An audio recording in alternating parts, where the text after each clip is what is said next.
category that I want to discuss briefly deals with Trooper Michael Proctor.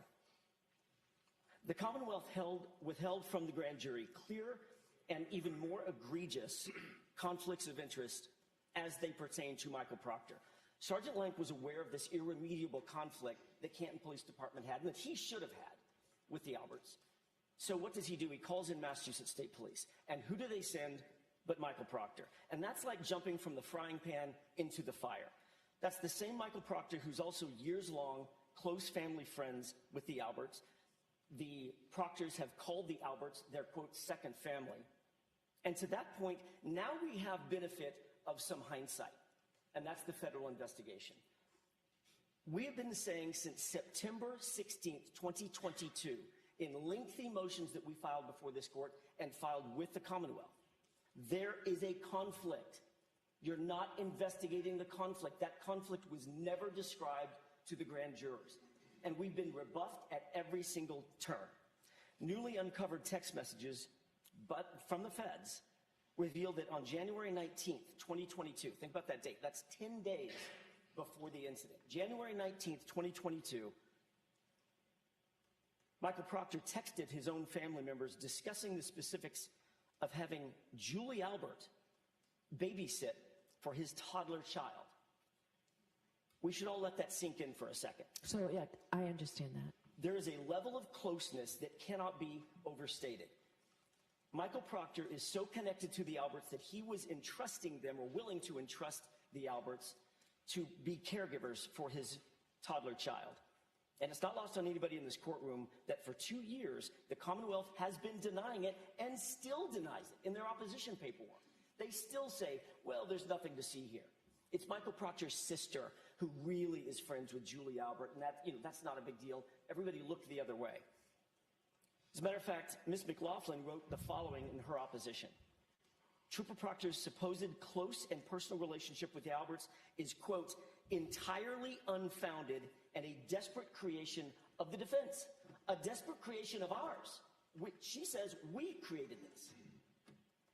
But now we have the benefit of the federal investigation.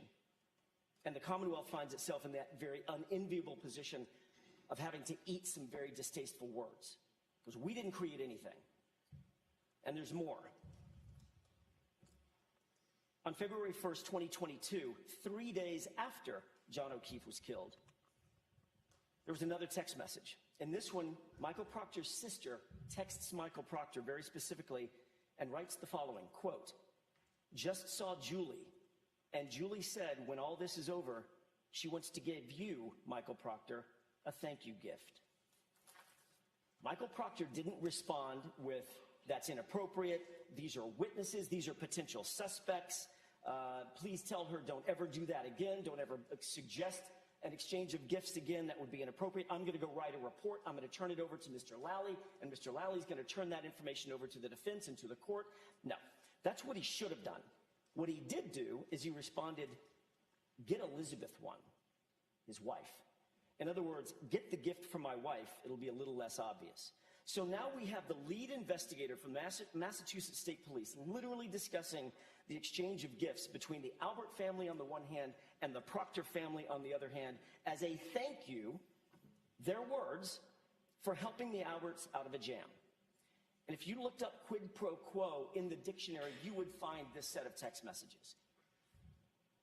2 years later, to the day, on February 1st, 2024, now let's fast forward 2 years later, now Michael Proctor finds himself on the witness stand in front of a federal grand jury, which we just found out about. That grand jury was tasked with a singular commission, and that was investigating crimes of public corruption by law enforcement in relation to this case. And during that testimony, he was confronted with these and myriad other examples of evidence of his close ties to the Albert family. And he admitted to an AUSA, under very intense questioning, that not only does he know the Alberts, and does he socialize with them, does he drink with them, does he go to pool parties with them, but he told his partner, Yuri Butnick, all of this before Yuri Butnick testified at the grand jury and before he and Butnick actually interviewed Chris Albert. Why does that mean something? Why does that mean something to the court and to this argument? Because when Yuri Butnik testified before the state court grand jury, he testified that, quote, following formal introductions, end quote, Julie Albert and Chris Albert provided their phone numbers. Following formal introductions. That was a clear deceit on the grand jurors. Yuri Butnik knew, as did Michael Proctor, they didn't need formal introductions. Michael Proctor was considering having Julie Albert babysit his kid 10 days ago. Actually, at that time, 13 days ago. That left the grand jury with the intentional false impression that these people literally do not know each other. They've never been in contact. They're complete strangers. That was a lie. That was a concerted effort to hide that relationship and to hide the conflict of interest. And the grand jurors were fooled. They were left with the impression, Michael Proctor, Yuri Butnik, they don't know these folks. They're completely neutral, independent investigators, and nothing could be further from the truth. And the revelation of this evidence culminated in front of that same grand jury on February 1st, 2024. Under additional intense questioning by the Assistant United States Attorney, Proctor was caught in his own web of deceit and testified as follows, quote, this is the AUSA talking, or asking the question. So obviously we're asking questions about your relationship with Julie Albert, with Chris Albert, and with Colin Albert. Do you understand that? Answer, yes, sir. Question, and you're saying that you're minimizing, quote, minimizing your relationship to the grand jury, correct? Answer, yes. He finally, under the scrutiny of a federal grand jury, admitted that he had been lying about his relationship to the Alberts, which means he lied to the grand jury, which means the evidence was distorted in front of the grand jury. And that is the burden that Odell requires. All right.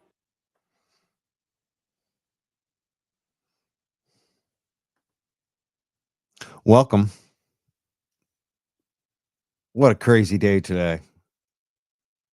We will be live at 7 p.m. broadcasting the Canton Select Board meeting. Stay tuned for that. That's going to be on a separate stream after this. So when we end this live, just go check out the Young Jerks at 7 p.m. for the Canton Select Board meeting. We will be broadcasting that on a separate stream tonight at 7 p.m. Unannounced show. We just had to go live today because of what happened. This court hearing, man, so much to cover. It's so weird because it's not over, but it sure feels like it. It sure feels like it. I'm just wondering what these trolls are saying today because I haven't seen them. They seem pretty silent. A couple of them laughing, mostly silent. Even Kevin, he had a couple responses, but he seems to be sticking to the conspiracy theory. He seems to be sticking with not reality. But mostly they're very subdued right now. If I were them, I would start thinking about apologizing. I would write my apology letters. Because today was devastating. It was devastating for the prosecution. No matter what Judge Bev Canone does, this thing looks like it's over to me. Let's bring up Mazza Media. He's here. We've got a great show tonight to get to talk about this. All this pressure that's been on us. So many of us. We might talk about that tonight, too. What's up, Mr. Mazza Media? Mike, good afternoon. How are you doing today, sir? It is a very good afternoon. The sun is out, and we're broadcasting all day today. And wow, like what a good day, right? Amazing. I'm actually sitting outside, taking in the fresh sunlight, the nice breeze. Perfect. I'm loving it. It's been a great day. It's been past 2 days have been very good. So it's been very happy right now. This is the light that's starting to shine through all the darkness of all this constant chaos that's been going on for quite some time now. And it's a very, very positive day for everyone that's supported Karen Reed and supported Turtle Boy and has really, stood up and fought for all of this. It's a tremendous day right now. And I can imagine the other side's probably everything they've fought to hide and this day that they've fought to prevent for months on end, if not years on end, is starting to come to the forefront now. And we've pushed through so much. A helicopter going over. I apologize. Maybe it's the state police coming for me. I don't know. But been a lot of helicopters around today too. yeah, exactly.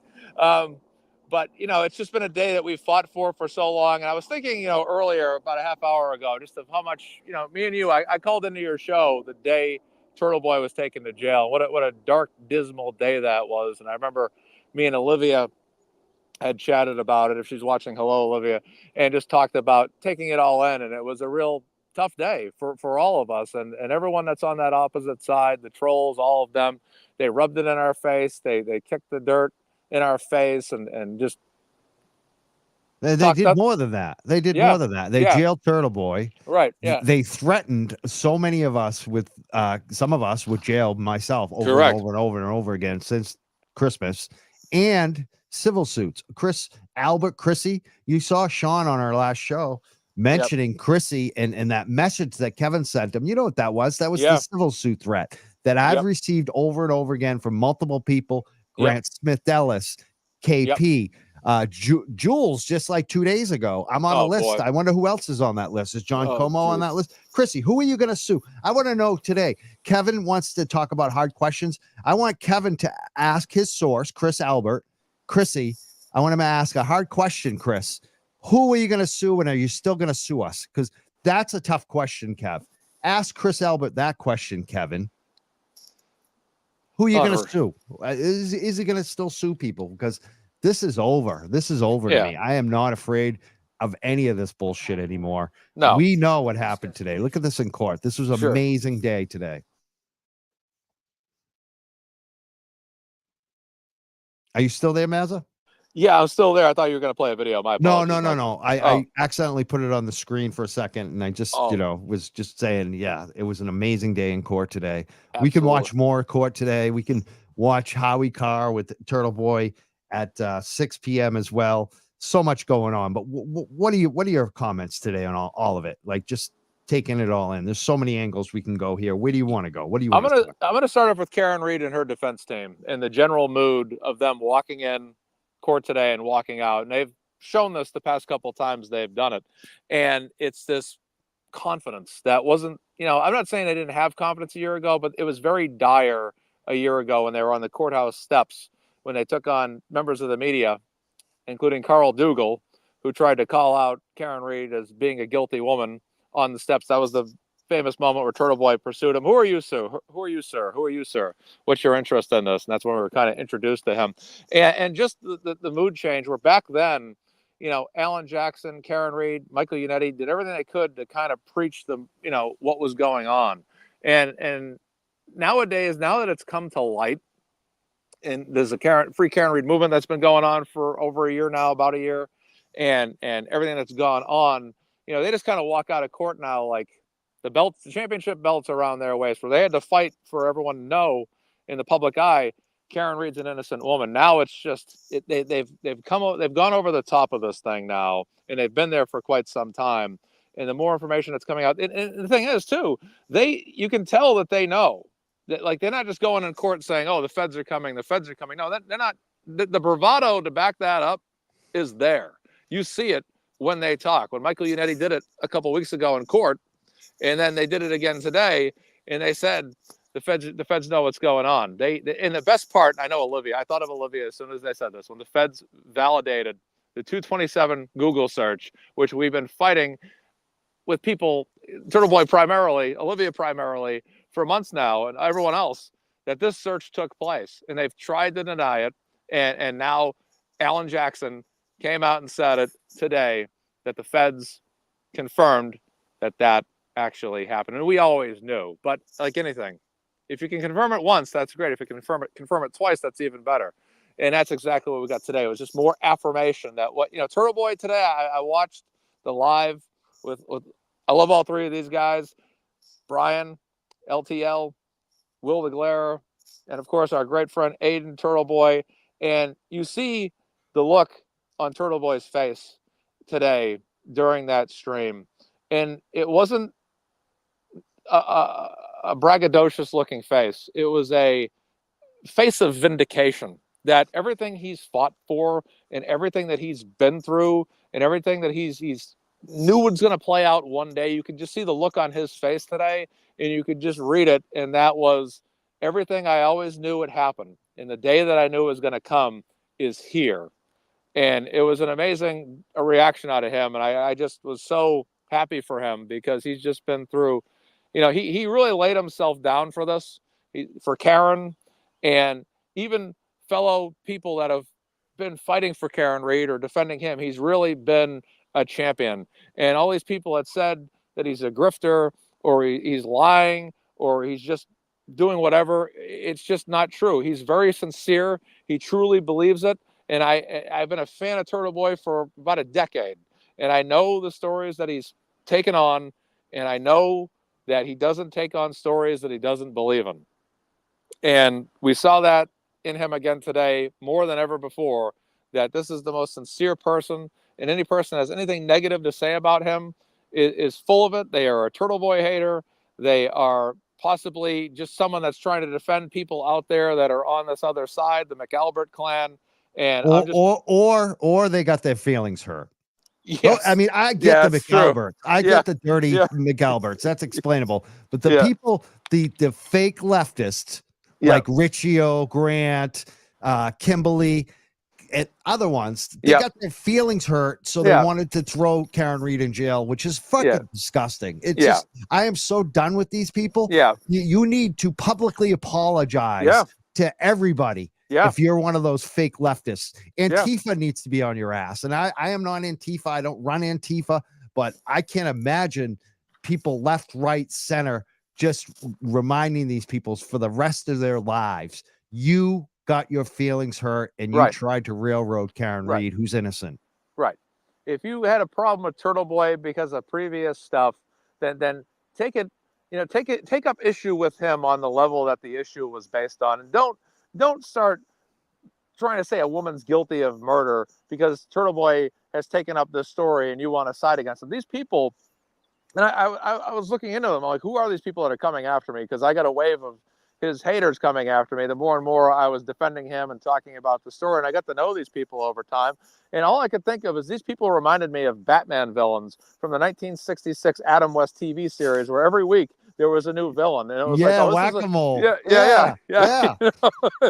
It's every week. It's like, well, this is a Turtle Boy enemy from 2019, and this is a Turtle Boy enemy from 2020 and 2022, and now they've all come together. It's like, what, even when he was in court that day he got arrested the first time, they're all sitting there. I'm like, this is a joke. Even the guy, I forget his name now, the older guy that confronted him outside of the select board meeting that time during the summer or fall, even that guy was sitting there. That was the time where Turtle Boy pursued Chris Albert out the door and this guy got in his face. That was that guy. He was there. It was a whole bunch of them together. I'm like, they're all there. I'm like, what is this? I mean, this is just crazy. And this whole thing is falling apart on them. They've had to build this thing up so high because they knew that they were built on a foundation that was so weak that eventually it was going to crumble. And they put every single effort they could into building up this wall of bullshit.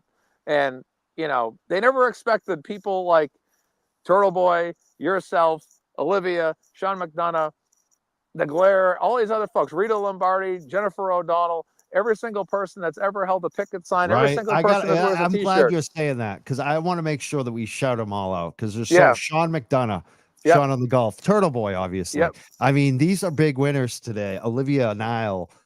We could keep going. I mean, like you said, Rita, Jennifer, so many of the women of Canton, John Como, another guy who I know was, whether it was said to him or not, he had to feel the threat of lawsuits all the time. This is so many folks like that stepped up. And you, Maz Media, like, how do you feel about this? That you took this on it. You took a lot of heat too. Yes, for me, I was never about trying to. For me, I was always about backing up everybody. That was, and Dana, Tracy, and Paul. I want to give a shout out to them. I promoted their videos for them. They've given me shout outs. These are fantastic people that have been absolute frontline individuals, like many others, like Tommy CPU and everyone Tommy else. CPU, the Canton 9. The Canton 9 for sure. Janelle, the dispatcher at Z Dispatcher. If you want to give to her on Venmo, at Yep. Z as in zebra, Z dispatcher. Send Yep. her money. She really needs help. She took a lot on too, Janelle. The Glera is in our chat right now. Yep. Dude, I want to thank Going you on, so Will? much. I want to thank Will personally. Thank you, Will. He's been great. And Yeah. shout out to Clubber, too. You got to give a shout out. Hey, Yeah. I told him once, I said, if you ever need someone to walk your dog while you're doing the show and Clubber's barking up a storm, I know a guy from the Young Jerks that can walk that dog for you. Oh, man. if he was closer, I'm not taking any more customers, but I would take him on. Like, Yeah. He'd be like the one. I mean, come on. When it's like a celebrity like that, he's like a celeb now for us. We love him. His showdown with B10 was my all-time favorite moment on his show, and he just started playing the Jeopardy music, and the guy quit the show. That was so funny. I must have watched that about 16 times that afternoon. I was laughing. Oh my goodness! But to my perspective, the spot I wanted to take in this whole thing was I kind of wanted to be like a passageway to spreading the news and backing up every single person that's a part of this movement any chance I got, whether that was promoting someone's picketing signs or just any rally outside Morrissey's office, any gathering, any court date, any show. Even earlier today, I put a list out of everyone's shows that I could think of that was doing a show today. Is just to promote everybody because it's not. I never looked at it like a competition. It's about a team. It's about a family. It's about a movement. And I always wanted to just always kind of say, well, who's doing something today about, someone's got a show. Let me promote their show. Let me share their show. Let me promote their show. Let me, they're doing a standout, or here are some pictures from what's happened. Or, this is what the Canton Nine had to say today after they had their hearings. And, I always wanted to just back up everybody as much as I could and just spread the news and be like an additional outlet. Everything I kind of look at, I'm like, I kind of think like, what should I post today? What are some topics that I see out there or what's going on? What are some clips I can add? And always just trying to add that. And that's just been my approach, is to just spread the news and also just think to myself, what are some of the highlights from each day? And every day I go through the day and I'm like, what are some things I can highlight today? What are some things that happen? How can I get this news out there? And just to make sure that everyone that's going down the Twitter streams, when they see something, they might come across something that they hadn't heard yet, or, and that's what I kind of want, is everyone to be informed. And I kind of put my highlight reel together of things I see and want to promote. And then other times I just have thoughts, I'll be sitting around, I'll say, this is a thought that I think that needs to be said, or this is a prediction I may have, or this is how I see this going. And I try to put that out there and get those thoughts out there. And I'm thankful for every single person in this Let's movement. shout some more of them out, because I'm thinking of more. Nick and Jenna Rocco. Yep. Erica from Star Drive, and so many people have stepped up. I know we're gonna miss people. Deanna Corby, who's like been doing these protests, these what do we call those standouts? Whatever. Yeah. There's so many folks like that who have been. Peter Murphy, Canton police officer. He had a big ovation today when he was walking out the door. He got a huge ovation. Nice round of applause for him walking out of the courtroom today. That was awesome. It's amazing to see. For people that didn't, I'm assuming everyone's seen the videos that we just played. One video earlier about Chris Albert. But we should go over kind of what happened today, like the biggest highlights for us. I think one of the biggest things, obviously, for me was get Elizabeth the gift when Michael Proctor responded, send the gift, the bribe. Oh, geez. That's what I'm going to call it, a bribe. Send the bribe to my wife. I guess for all the hard work she did, trolling us all on Twitter and harassing people, at the workplaces, and talking to folks like Kevin and feeding them disinformation. She deserved the gift, I'll say.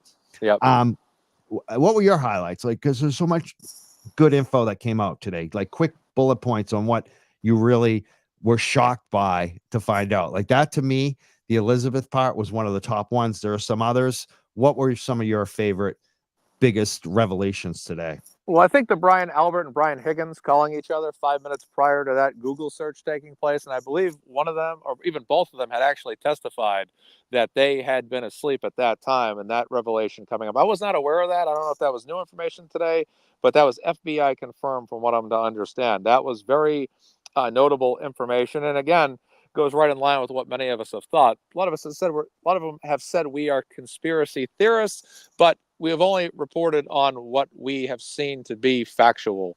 And that's another thing that came out today during court, was that these folks were calling each other 5 minutes prior to Jen's Google search.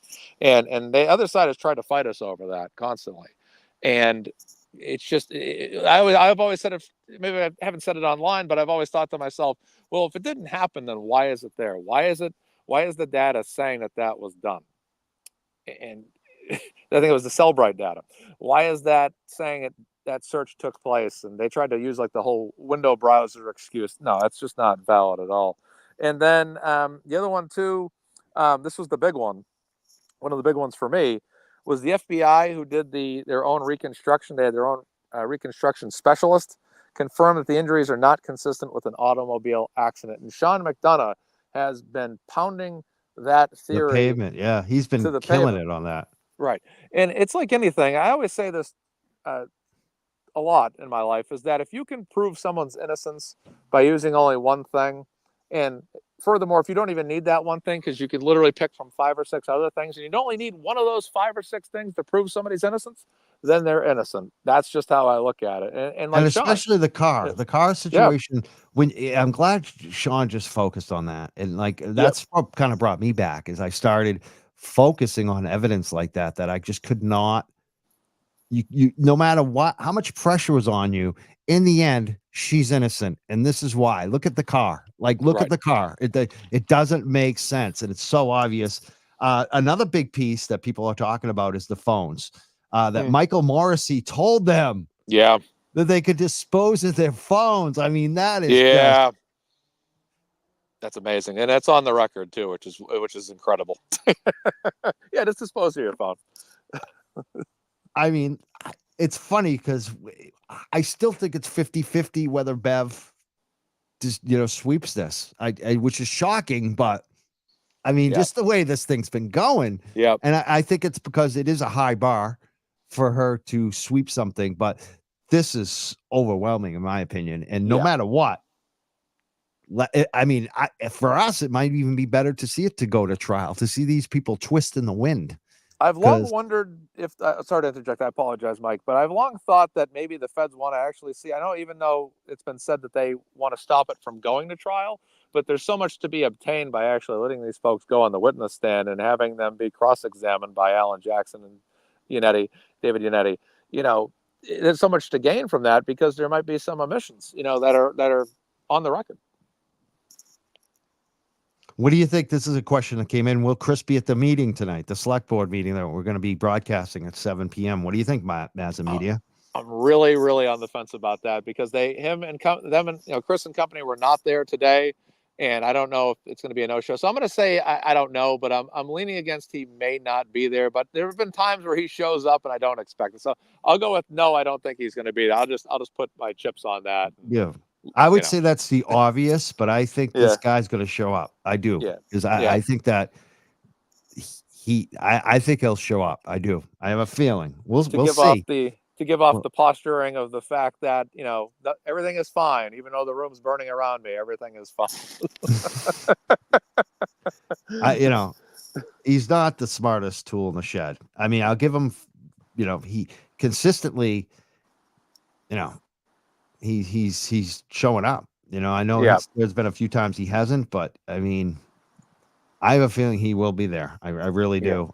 If he had been smart, in my opinion, he would have resigned right at the beginning. Yeah. And then he would have protected himself much more than he has. But excused himself from having to answer to the public. And probably in the back of his head, and even on that side of the aisle, they're probably thinking, well, if you do that, then that's admission of guilt. So we don't want to, they're trying to do everything they can. Absolutely. But I think he should have just said, the controversy is just too much. It just, it's not fair to the select board. I'm doing it for them. Yeah. Even though my family's innocent. Yeah. That's what I agree with that. I agree with that too. No, it's absolutely, just to kind of save himself the despair. But what's great is everyone keeps showing up every week. Rita, Jen, the whole crew, every single week, giving that select board a hard time and holding them accountable. And it's the age-old tale of when good people do something, good people prevail. It's amazing, and you just have to show up all the time and just push these things. And it's done nothing but reveal to the folks of Canton exactly the issues with their town that have come to light. And I'm rooting on Rita and Jen on their committees and everything they're doing. It's great. Heroic Canton resident Rita Lombardi. That's what I always say. Going to be amazing to see what happens tonight. They're talking about it already. Everybody's been talking about this all day. They've been hitting me up. Are you going to do the Canton Select Board meeting? Is it at 7? Yes, it is. It's at 7 p.m. The good stuff usually happens around 8, maybe 8:30. Public comment is going to be fire tonight, says Ruby on YouTube right now. She's ready for it. People have been talking about it all day. We can't wait to watch that. Starting at 7 p.m. right here. It's going to be a new stream, so make sure you check back at 7 p.m. on the Young Jerks, and we'll have it streaming. Can't wait for that tonight. Yeah, I can't wait. That's always fun. I'm always like cutting up some clips of some of the speeches and everything, and I love cutting those up. And Rita's the best. I just love Rita. She's awesome, and she's not just someone that gets up there and waves her fists and protests. She is so smart. She is so educated. She's so professionally experienced. And she also is very fair. She's a fair arguer. And she's done nothing but debate the select board for months on end fairly. Like she's saying, well, if we can't do this, well, how about this? She's a great deliberator of ideas. And I think that's why she's, when she was maybe more on the fence about actually running, I think that so many people were in support of her that finally she said, you know what, I will run. Rita's going to run. So I'm excited for her, and I'm expecting her to win in big time fashion. I guess Nick Rocco is going to be on Court TV with Vinny at 9 p.m. tonight. Oh, nice. Oh, it's going to be great. Yeah. And I can't wait to watch, Turtle Boy. We may even try to throw some of that up at 6 p.m. with Howie Carr. And I know the Glare is going to be on tonight. I'm not sure if Sean McDonough is going to be on. He may not. I don't know. He broadcast early today. I actually invited him to call in tonight on the show. He may call in briefly, maybe not, probably not, because I know he's been just going and going and going. So, but I can't wait to hear what he has to say too. It's just like no matter where, if he says it here or elsewhere, I'm looking forward to it. Yeah, his viewpoints are so great because he just has that sound. You got a little background. What's going on? You moving? Must be the wind. Must be the wind in the background. It's the wind. I forgot you were outside. So, yeah, it's all right. It's been so quiet since that helicopter. Right. Yeah, I was like, maybe I'm being monitored by the Massachusetts State Police. We need to find out who Mazda Media is once and for all. Who is he? And of course, Aiden is going to be on at 9 p.m. tonight, I believe. Yeah. I don't believe he is canceled. I'm expecting a Turtle Boy show at 9. Also, attorney Melanie Little will be on at 10 p.m. I got to turn you down a little bit. The wind is acting up, bro. All right. Man, just so crazy today. Trying to think what else I want to talk about too, because there was a lot. What else? What were some of the other things that you were kind of shocked about today? Beyond that, not much else, honestly. I just thought that I like the revelations. I felt like, Alan Jackson and his team kind of revealed what they've been doing all along, which was keeping certain aces up their sleeve and waiting until the right time to unleash them. And I thought that was really on display today. So I was kind of really pleasantly surprised by that. And I figured that's probably what it was all along, that they probably had additional information that they hadn't yet dropped. And we saw that today, especially like with Higgins and Albert and all that stuff. So that was huge. Erica Madden said, can anyone go on tomorrow? LOL. Well, you can catch up tomorrow. That's what I'm going to be doing. I'm going to be broadcasting tonight, so I'm going to miss a lot of the other content. I'll probably watch Turtle Boy as soon as the select board meeting gets over, but I'll be watching the Galera probably after Turtle Boy. That's usually what I do. So you can watch it later. You watch. There's going to be so much content that you can just catch up with over the next couple days. I mean, we're all ready to start our own media news network at this point. We can have everybody have their own 1 hour show and fill a whole block of. She says it's not the same. I get it's not the same, but you can't have everything at once. It's just the nature. Everyone has to go live today because this was an amazing day, and you pick your favorites, to see which one you want to play. Catch live, and you catch the others on replay. And by the way, I forgot to say thanks for having me on the show, Mike. I hadn't even said that yet, so thank you for having me on today. I should say thank you for being here. Oh, you're welcome. My pleasure. As soon as I got that message, I'm like, oh yeah, definitely. That's great. I'd love to be on and give my thoughts on today because it was a newsworthy day for sure and very vindicating, I got to say. So another thing that came out today too, I should add, was Proctor has been in contact with Julie Albert to babysit his toddler as early as 2020. That came out today too. That was another note I had listed down here today, was that has been, that just kind of reaffirms once again that Albert Proctor relationship. I don't think that necessarily that was something that would be needed to provide based on the information they already have with the wedding video from way back when, but it's always nice to have, it's always better to have more evidence than you need to prove something than what you need to prove it. Everyone wants to know what I haven't watched, but what does Kevin have to say? I haven't even bothered to look at his Twitter. What do you think? I haven't checked. I think we should pause that because we got the man here. Is he here? Sean McDonough, are you on the line right now? I'm here. Can you hear me? Oh my God, you're live with us. We're so happy. What do you think? What about today? What's going on, Joe? Hey, Matt, how you doing? Very good, listen, sir. Guys, so good to be here. I just got in. What a day. Oh my God. I mean, just, obviously it was a little disconcerting this morning when she said, no lawyer can ever talk for 10 minutes. And this was supposed to be the day to have it, but I can't believe how much he did get out in just those 10, 12 minutes that she allowed him. It was absolutely incredible. I thought it was a great day for Karen, and it's amazing. We all hung in. This is what it was all about. We all hung in. We kept the faith. We stayed true to our convictions, and this is what we're leading up to. This is another great day in this whole saga that we're going through. Hey, can you believe that Kevin hasn't given in yet? Hey, come on. I mean, poor Kevin. I mean, he says I have a merch line. I don't have a merch line, but the person that I do pay for my shirts created a shirt. I don't know if you saw it on. I did. I posted it. It was amazing. It really is. Tell us what that shirt said again. It said, not a member of a special league team, just a former bartender. I just no, but it's things hey, like at least this. you didn't call him an idiot and tell him to shut the F up. Oh, I know. I mean, and he said last night, I'm backed into a corner. I'm not backed into any corner. I knew this was coming. I knew this day was coming.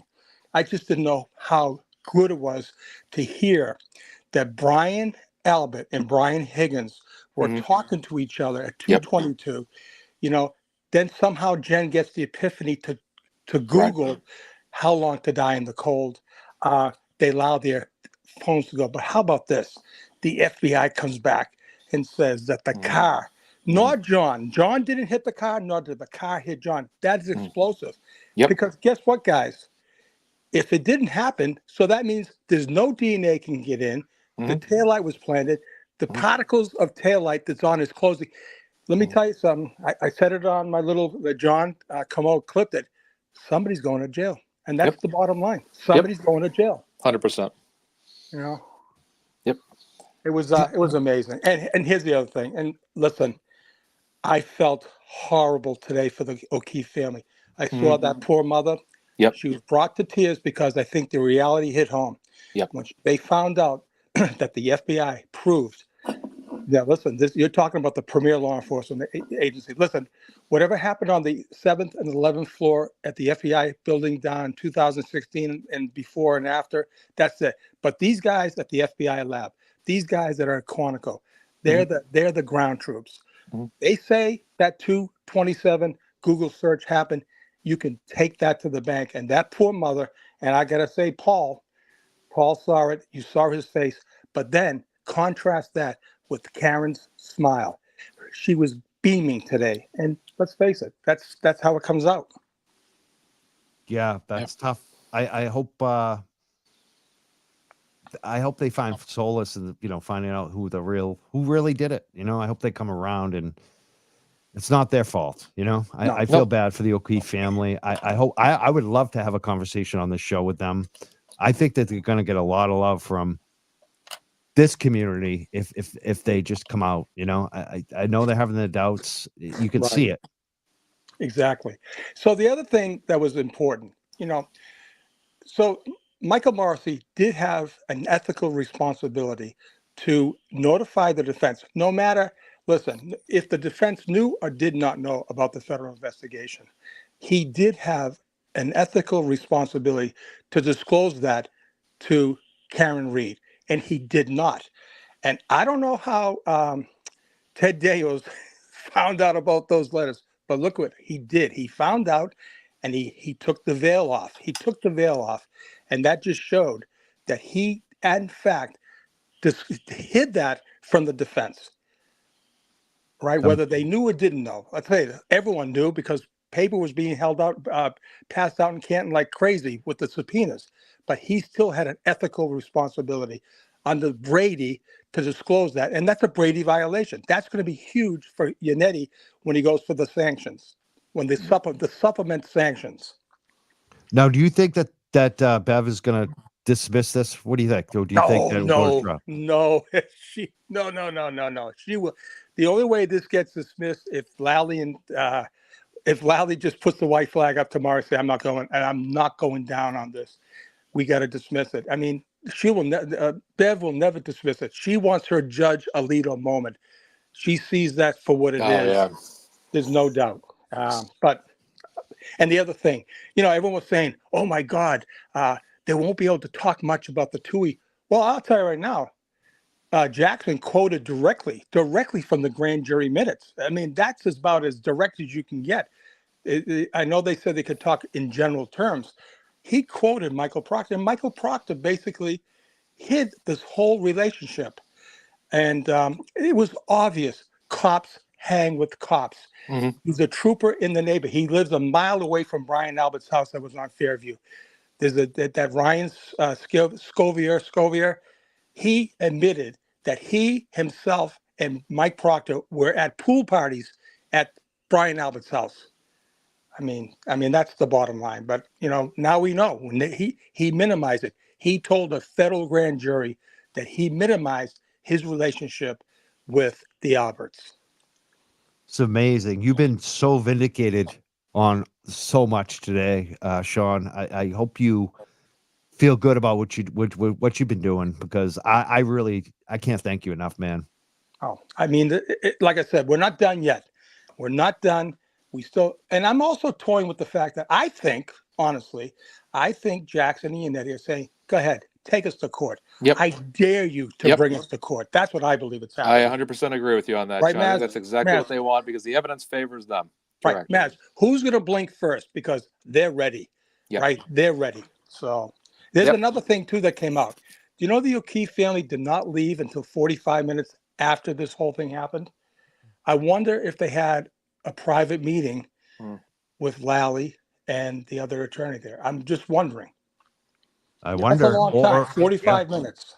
Yeah. Or even the FBI. Maybe the FBI wanted to talk to them. Maybe, yeah. I think maybe the FBI has already talked to them. I mean, I don't know, but I just felt bad for that family. That poor father. I mean, you can see he is in pain. They have to relive this again. Imagine what they felt like when they heard that the vehicle did not hit John. You know what that means?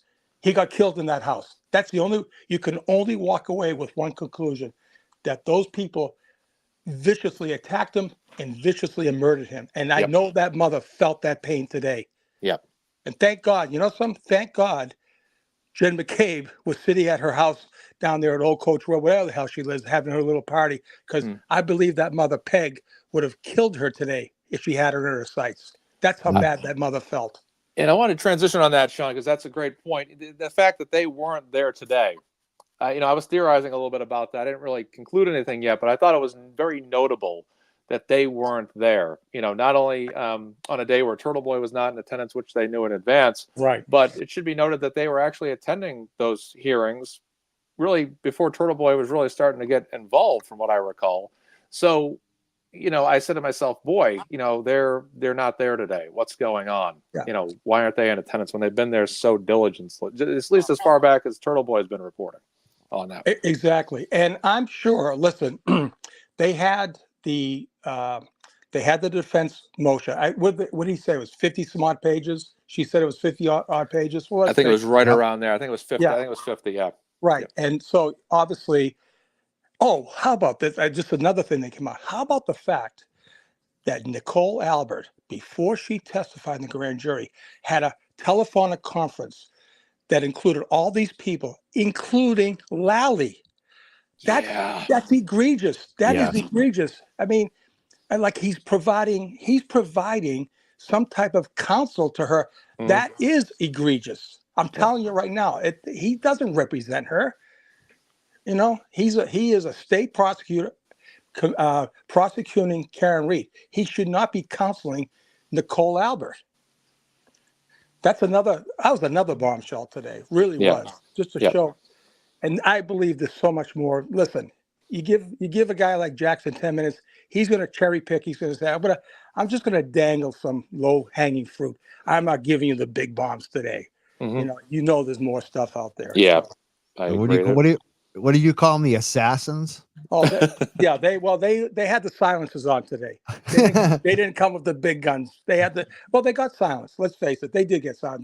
That judge said, "I'll give you all day long," and anyways, I mean, Yeah, and then she gives them 10 minutes. I know it was ridiculous. horrible. But She started right up. Yep. Did you see? She favored Yannetti over Jackson. Yannetti had probably 20 minutes. He kept going, and he said, "I got 3 minutes left." She says, "Okay, you can finish," but she held poor Alan Jackson almost to the T. And, you can see that she doesn't like Jackson or poor Liza.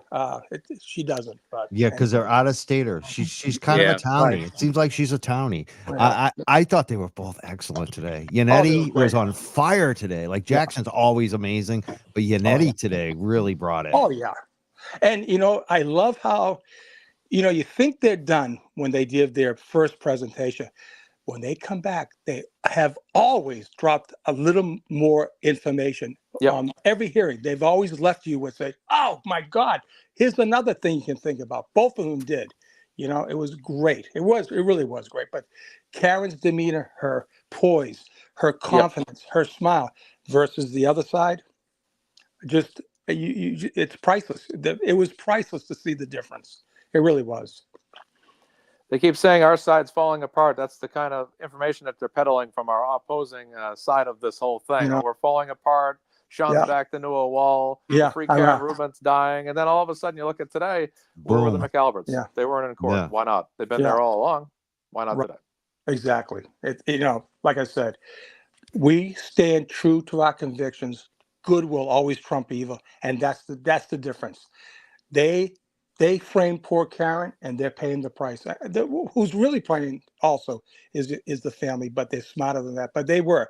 Someone took advantage of their grief. Someone said on the page today, I hate to say this, but someone definitely took advantage of that family's grief.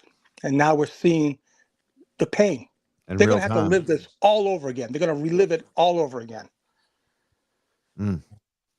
I want to thank you so much, Sean, for calling in tonight. I know you've done a lot of shows. What's next for you? Where can people find you? Oh, so tomorrow night, I'm gonna have some comments about today, but I'm also gonna have Jennifer O'Donnell on to talk about her campaign, and she'll be on first, and then I think Saturday I have a special. It's gonna be offline a little bit.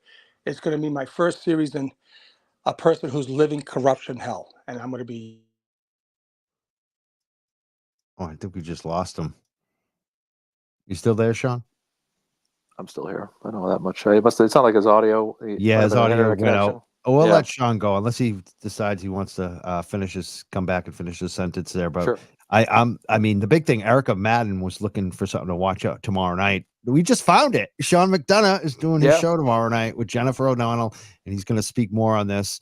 I want to thank Sean for calling in. He's done so many shows. People are commenting on Sean. I mean, the guy, you got to give it to him. These shows are hard to do. I don't think people realize how tiring they are. And he's just done one after another, after another, after another. So thank you so much, Sean McDonough. Nice to meet him verbally. Talk to him a little bit here. He's a great guy, and I just love what he brings to the table. And for me, one of the things I've liked so much about him in this movement, since I've gotten to kind of follow him, and he's been a part of this movement for quite some time, is just his educational background. It just reaffirms what so many of us think, that maybe don't have that kind of experience like he does. So it's very well appreciated. And I always his show with Olivia too is great. Okay. And he's got a new channel. People should know about. Check it out. It's amazing. If you want to find it, it's at SA, like special agent, SA McDonough, at SA McDonough on YouTube. You just put that in the search button, at SA McDonough. You'll find his new YouTube channel if you haven't subscribed. Last I checked, he already had 4,000 subscribers. I mean, the guy, it's probably going to take him another week to be larger than my show, which is pretty freaking amazing, because we're growing too. Like, every day we're picking up new people, and Sean is just growing immensely, his channel. So check that out, at SA McDonough. Check it out. I can't wait to watch him tomorrow night. He always brings it. He's awesome. I love his fire, his passion, his reassurance. And like I said, when you have that much experience like Sean does, and you just know what you know about crime scenes and the law, you're not going to be fooled by nonsensical cover-ups like this. And people say it's a conspiracy theory, and I remember Turtle Boy saying way back, well, it's not a conspiracy, it's a cover-up.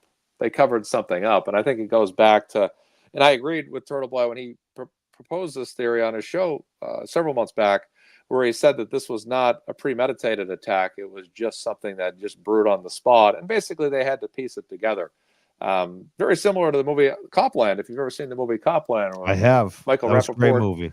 Yeah, he shoots two gentlemen in the car, and then right on the spot they start to change the crime scene up by changing a tire iron, which they had, into basically an Uzi submachine gun, and then framing those men for that.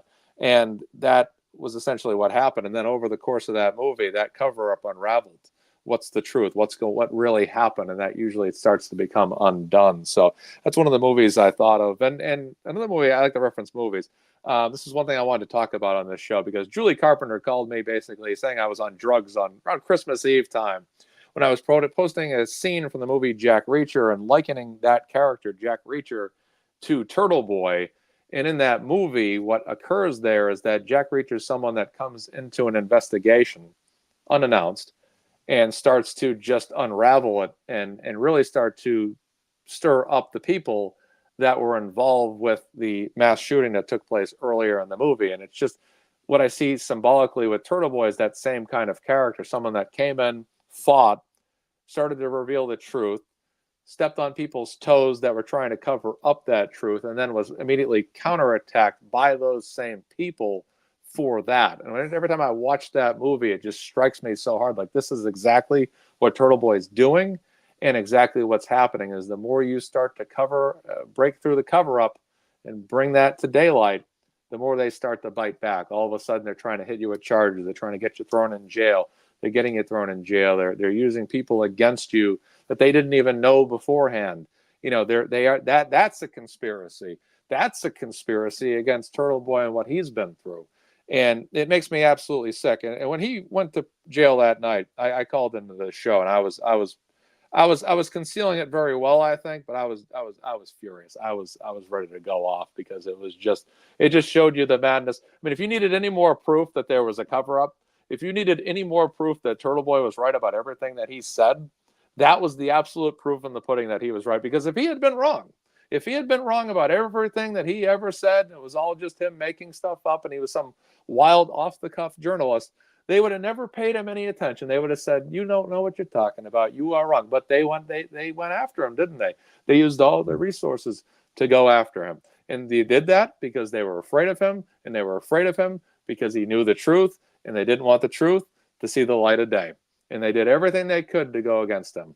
And that, to me, was absolute verification, whether you needed it or not, that Turtle Boy was onto this, and that Karen Reed was truly innocent. And if you had any doubt about it, it was right there for you. They covered something up. John O'Keefe was murdered.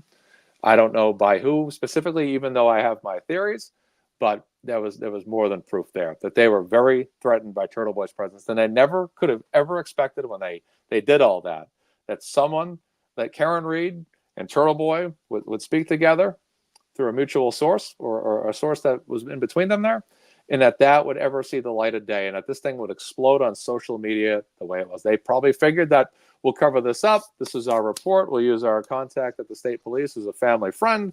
This will be covered up. It will never see the light of day. She did it. She goes to jail. Case closed. Karen Reed's guilty, and that's it. And they never could have expected that this information was going to see the light of day in the public eye the way it did through Turtle Boy's journalism and posts and shows and everything. That was their worst effing nightmare. And I think another thing too is that the state police. I want to just ahead. break in a couple comments. Sure, people have been asking for Sean McDonough's YouTube channel. We put it in the comments.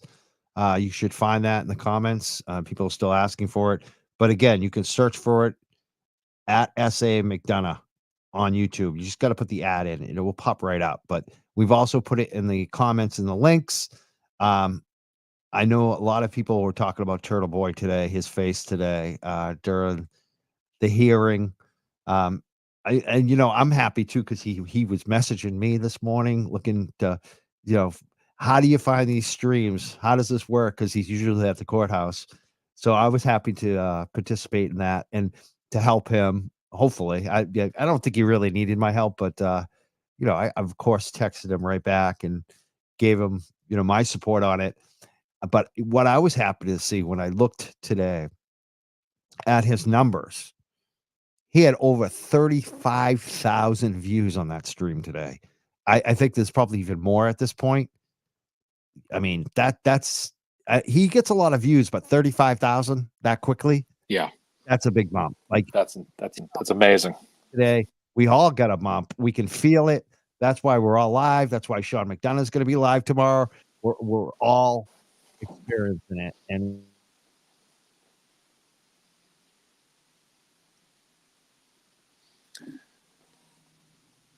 hello, Mike, you still there? I think Mike just lost his feed, so I'll just continue on. Sean McDonough has done a great job for this movement and just everything that he has brought to the table here for us in terms of just assurances and proving that, this kind of crime scene investigation was essentially tainted. And I thought one of the things that was interesting was that, and I believe I'm still on air here. Yes, you are. Oh, here's Mike. Go ahead, Mike. I was transitioning. No, you go ahead. I'm glad you parent. I was actually realized I was in the green room because my internet went down and kicked me off, and I'm glad you just continue on. Keep going. Yeah, exactly. Everyone was let me know in the comments that I was like, you're all alone on this. Take it away. But there was something interesting when Sean was on Brian's show, Let's Talk Live, last week. They were talking about the taillight, and there was a photo. I actually posted that to my page last week after the show because it just stood out to me. And what's funny is when you're learning about a case, is that there's a lot of information you see in like the first couple of weeks or months that you're looking into it, but over time, you get so caught up with what new information is coming out that sometimes you forget about some of the basic essential stuff that you may have learned months back. And that's what happened to me when I was watching that show, because Brian and Sean were talking about the taillight, and they posted a video where the Lexus is on the back of a tow truck. And they're talking about how the light's intact. And I said to myself, wait a minute. So not only is that light intact, but when they hook up those vehicles, their taillights light up. And the taillight that was supposedly shattered into 30-something pieces is literally lit up in that photo.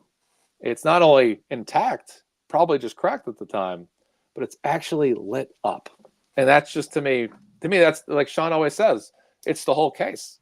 And he's right, because it is. But I sat there and I was looking at that image and I was like, wow, that is incredible. That taillight is not only intact, but it's on. Exactly. And the dog, the arm, the dog bites. There's so many things like that brought me back completely. Like Sean McDonough too, the taillight. Like it was so obvious. It just, this isn't rocket science. You got one thing off, there's something wrong. And when you look at and the lying too, okay. The fact that they were lying about the relationships, that so much of the Proctor behavior You know, that he even lied about when the car got towed. It's just so many little things, that misspelling all the names in the report. Yeah. Like, they always say the cover up is worse. Like, that's what catches you up, the cover up. And Sean also talked a lot about that too. Yeah, it's always like called like connecting point A to B to C to D. And somewhere when you're trying to put together information that's not true, somewhere along the line, you usually can't answer it inside and out. Usually it's like, well, what about, how'd you get from B to C though? Or how'd you get from C to D? And that's usually where you get tripped up, you know, and the taillight thing. And it's that thing did not shatter like that. And furthermore, it's not going to shatter. I mean, that thing would have had to have crashed into a solid object like a cement cinder block or a wall to shatter like that, not just hitting a human being that or weighs a stone wall. Yeah, Yeah. like, you know, like we see those stone walls a lot in you know, Massachusetts. That something like that would do it. Or, you know, a fence, like a metal fence, like, you know, you know, the end piece, where a lot of things like that. It would have to be something solid, not a person that's going to move from the contact. It's so awesome. Someone's commenting on my you're awesome, Mike. I don't care if you don't shave. And I was thinking, like, once this is all done, I think I'm gonna shave. Like that. I was thinking about, like, this is my rally beard right now. Like, I it's starting to get uncomfortable, and I really do actually want to trim it up and shave it down. But I'm just like, you know what? I'm just gonna be like one of those old hockey players, like, just never shave it until it's over, until like we've got it done. And I think we're close. I think we're getting closer. Yep. But if we get to a trial, this could get like ZZ Top, like, right? Yeah, exactly. All you need is a guitar. Oh, man. That's awesome. Yeah, it's going to be, if this goes to trial, I think they said that Monday, Wednesday, and Friday would be full days in trial. And then Tuesday and Thursdays during the trial will be like a half day or a shortened day. So it's going to be Wow. busy. Yeah. This is just amazing what we saw today. It was just everything that I had hoped for the last few days. And it happened. It just really delivered today. Not even a doubt. Turtle Boy is going to be coming up at 6:08. Do you want to hang out, Mazza, and listen to some of that with me? Yeah, absolutely. Yeah, I was going to tune in one way or the other. And the only tough part about listening to Howie Carr, I always joke, is a lot of commercials. Yes, exactly. Yeah, every 5 minutes. It's like, it's funny too, because we have commercials now too on our show with YouTube, especially. Mhm. Sometimes people complain. There's a choice on it, and it says like most aggressive, most moderate, or conservative. I choose the conservative. So there shouldn't be that many commercials in our live streams, but Howie Carr is very aggressive with the commercials. Mm-hmm. Yeah. He not only plays them, but he reads them too when he gets back from break. It's like, Howie, come on. Yeah, it's like the Alex Jones show. He did the same thing. It's like, 5 minutes of him talking conspiracy theory, and then he just goes to 20 minutes of commercials. I had the boxing poll over the weekend. I had you versus Mr. Middle Finger there, and some said it should have been you versus Kevin, but I figured the other conflict was longer lasting, so I went with that one instead. I don't think any of that's going to be happening. No. I don't think anyone. You'd have to get some kind of licensing board to approve those, and I don't think it would happen. Oh, for sure. Oh man. Oh man. What else do you want to talk about tonight? Because I feel like we're missing some stuff that's been happening.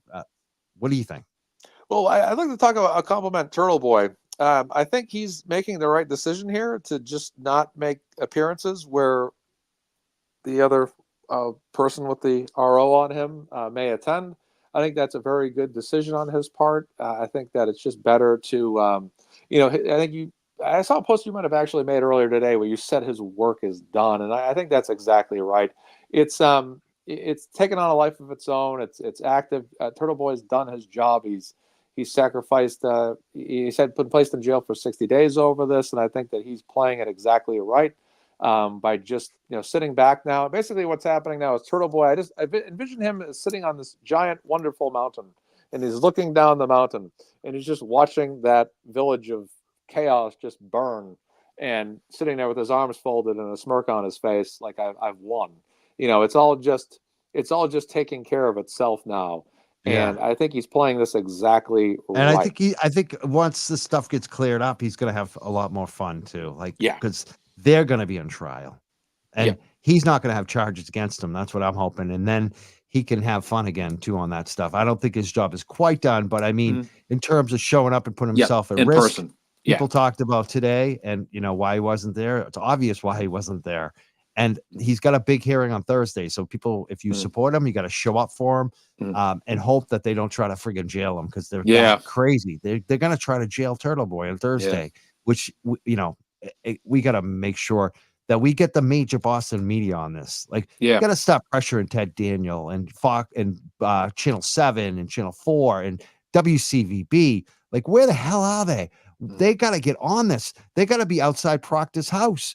Turtle Boy shouldn't have to be outside Proctor's house. The reporters should be. I want to see them asking him, hey, dude, what did you mean about give the gift to your wife? Like, they should be outside of their doors with their microphones. We need a free Turtle Boy.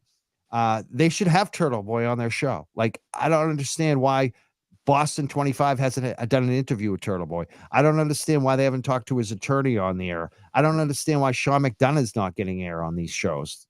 Court TV, Boston 25, have these folks on. You gotta do it, and we gotta start pressuring them, because this is ridiculous that Aiden's even looking at any more prison time at this point. He's been vindicated today, and we need to end this as soon as possible. So I agree 100% with you on all of that.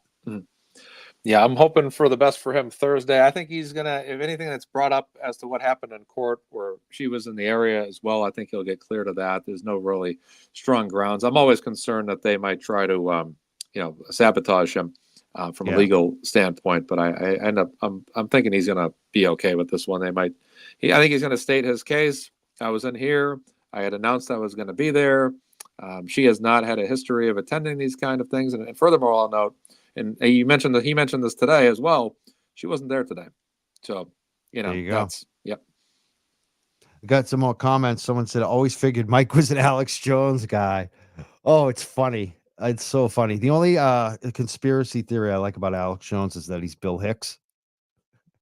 And he really could be. I don't know, man. But I just say I've known Alex Jones before anyone else did. Like, I followed him way back, and I don't find him reputable at all. I think there's a good reason he got that huge civil judgment against him for Sandy Hook. Nuts. Yeah. I mean, he's very entertaining. I felt like he should have gone to WWE, and then we could have really just loved him, because he is funny, but it's just like, dude. Another question came in about that. They said, Mike, is that the first time you've ever described yourself as conservative? Did I describe myself as conservative tonight? I think you made some kind of mention to that. Yeah, you said something in some sort of variation of conservatism somewhere in there. I don't know if you. Well, I'll just say this: I at one point when I was younger, I used to be a libertarian. I considered myself libertarian. I was like all in on Ron Paul the first time he ran. I interviewed Gary Johnson. You remember, governor from New Mexico, about cannabis. But one of the things that like kind of turned me on all that is like, even with Governor Gary Johnson, right to work. I asked him about it. I didn't like his answer. I don't like right to work. I like unions. I like labor. I like workers. I think workers get the raw end of the stick a lot. And one of the things that turned me to was Obama. When I haven't told the story. I don't want to get all in the details, but I think I've mentioned it a few times. I lost a career in financial services, and basically it was twofold. There were kind of two reasons going on. Number one, I was working at AIG during the 2008 crash. But the other thing is I had been arrested for cannabis.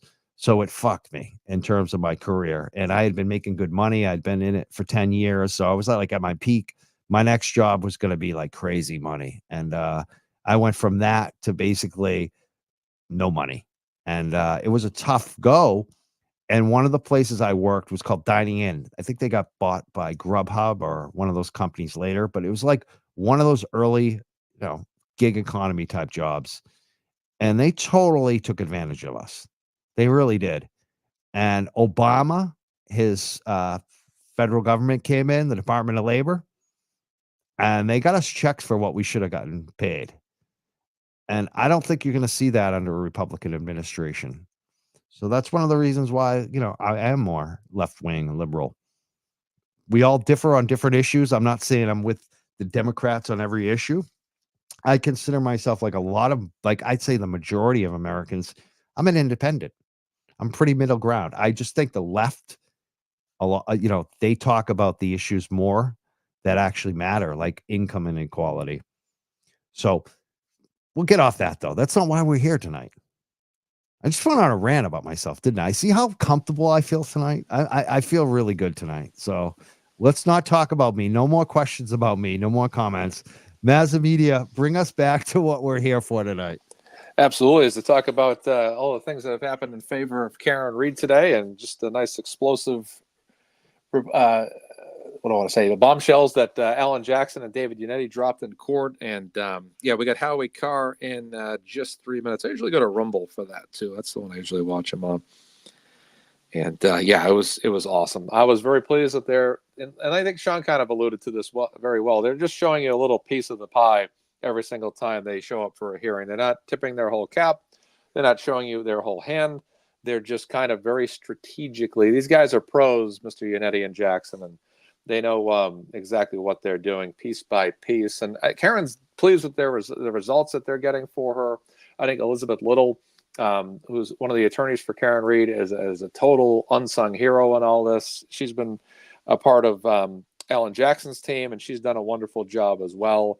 She's spoken a few times during a few of the hearings, and she's doing a very good job. And making sure that it's always good when you can have a defense team like that instead of just a defense attorney, but a defense team in a situation like this. That's always for the best, because every attorney brings something different to the table. Should we get some more comments about Obama and politics? You know what? The beautiful thing about corruption is, someone said, is it's not political. It's not about politics or party. And I think that's what's great about this, is that no matter if we're center, left, right, it doesn't matter. Like, I don't care if you're a Trumper. If you want to get rid of corruption, that's like pretty much what my show's been about for a while now. Whether it's in cannabis or it's with the police or anything else, like, we all agree on that, left, right, or center. So we're watching the Howie Carr show right now. What do you think Howie Carr is doing right now? He's probably during a commercial break, I'm going to guess. And sometimes during commercial breaks, he talks in the middle of commercials. That's what he's doing. He's doing a commercial break right now. They're talking about Joe Biden in the commercial. I got it on the closed caption. I'm watching it right now. So some nice. kind of, the first they did the some kind of Bright Smiles commercial, and now they're on to some political commercial about Joe Biden. But it looks like Howie Carr might be coming up in a second with Aiden. So as soon as that happens, we'll be bringing him up. Awesome. Looking forward to Aiden. I'm loving any time he makes an appearance. Howie Carr has always been great, giving him the opportunity to speak on his show and spread the news. And Howie's been a great supporter of Aiden, which is great. Yeah, I think it's just about time, actually. Let's see if this is it. We'll try it out and see what's going on. Perfect.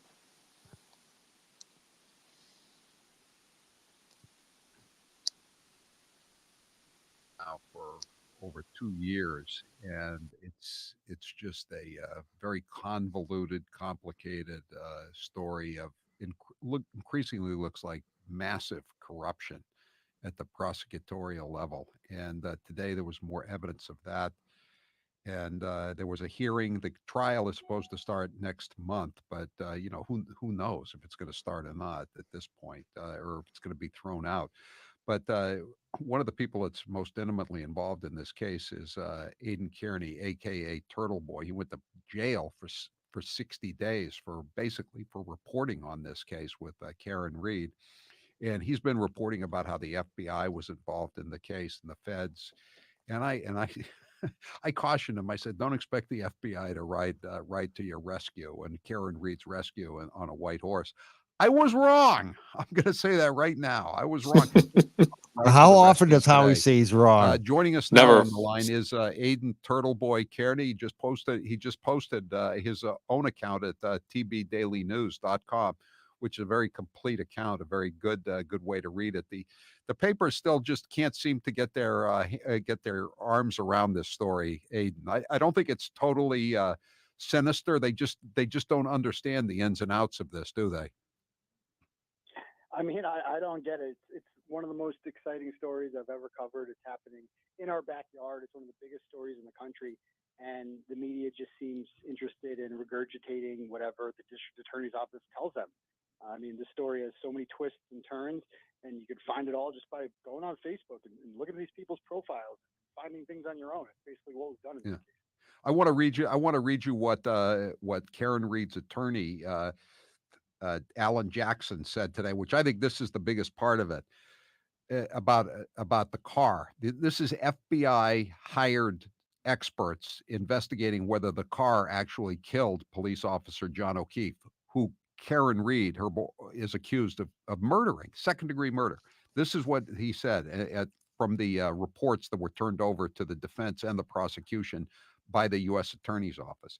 The federal investigators hired, independent of us, we had no idea, and independent of the Commonwealth, hired a professional reconstructionist, 3 PhDs, to look into exactly this issue, what struck John O'Keefe.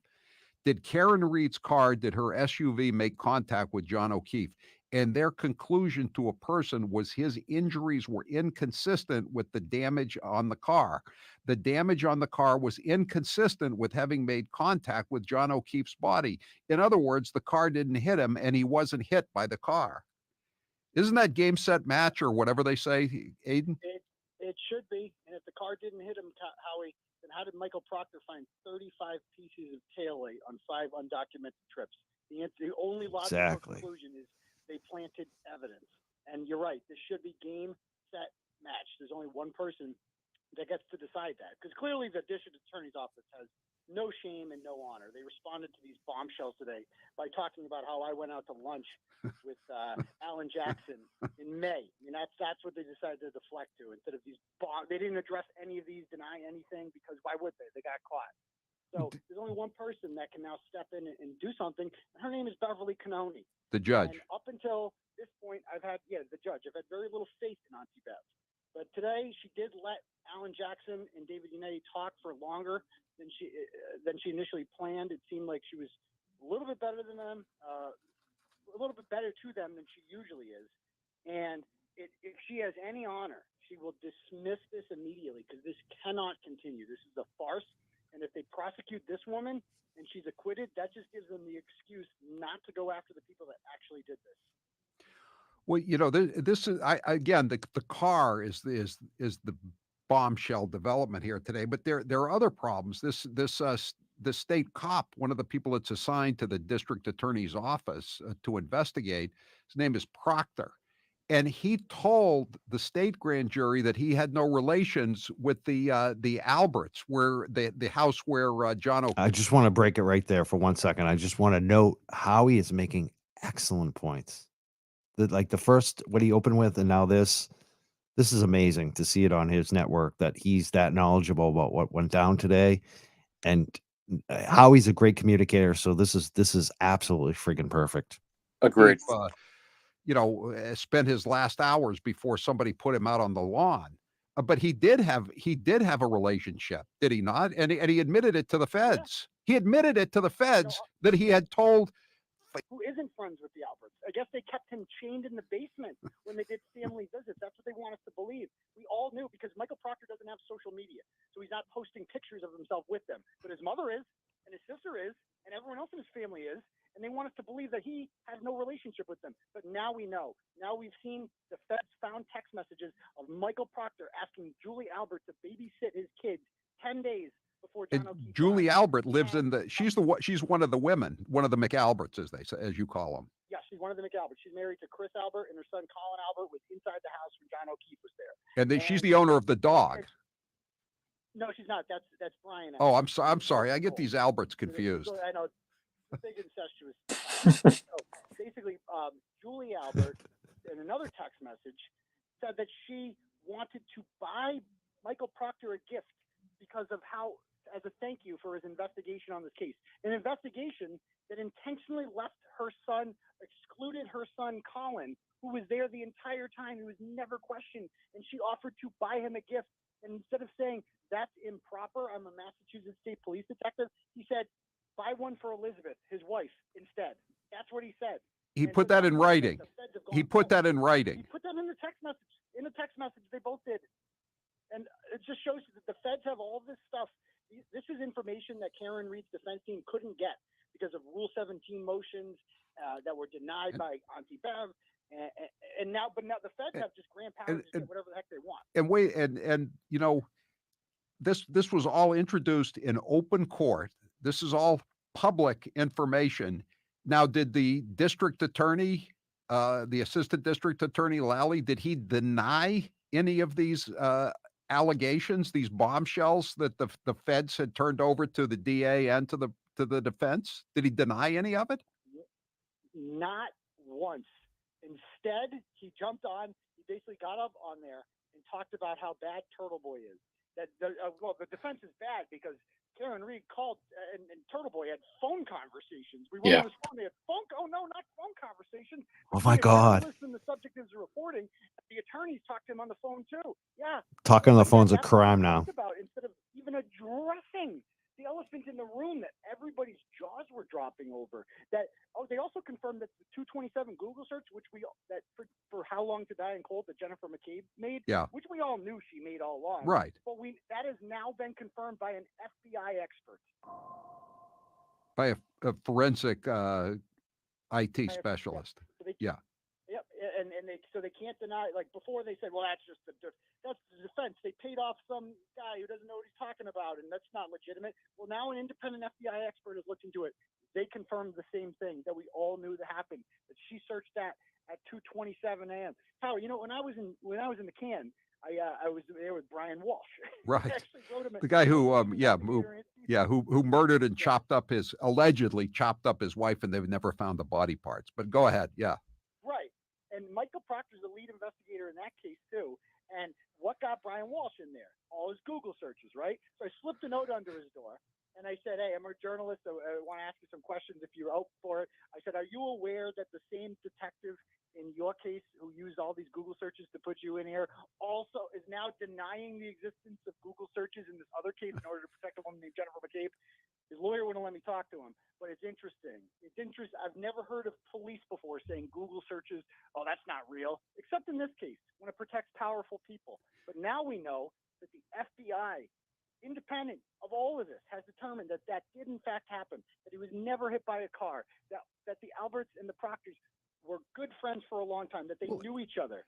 But yet the DA, the 88 act like this never happened. Turtle Boy, isn't the DA saying that they have reports from the so-called state police lab saying that that O'Keefe's DNA is on the these parts of the tail light from the Karen Reed's SUV? How is that possible then? Sure. I mean, he lived there, didn't he? What? How is it? Like they lived in the same house. I don't know. It's like how I don't trust any of these. Did you know they also found microscopic taillights on his clothing? Well, now we know he was never hit by a car. So how did microscopic taillight get on his clothing? That's not just planting evidence. That's like smashing it to smithereens and putting it in his clothing. That's diabolical. So these people are capable of anything. I don't believe a word they say about anything at this point. I just thought of something else that, if this case comes down the way it seems to have be coming down in court today, what about all of Proctor's other investigations and all the other state police detectives who worked on cases? They're going to be their testimony is going to be impeached on every case they're involved in. Bingo. That's a great point. How can any of these detectives ever take the stand in the case again? They've been caught lying so many times. They're the subject of an FBI investigation. And Howie, these same state police who, Buchanan, who is Proctor's boss, and Tully, who is Buchanan's boss. Those are the two that came to my house and put me in handcuffs. Those are the two that made up these charges against me, these bogus charges against me, because I had the audacity to see an injustice. I saw this murder cover-up, and I said, no, we can't be quiet about this. We're going to peacefully protest this. And they called that witness intimidation. And they came to my house, raided my house, took my phones, took my computer, made it impossible for me to do my job, threw me in the can for 60 days. All of this to try to shut me up because I was getting too close to the truth.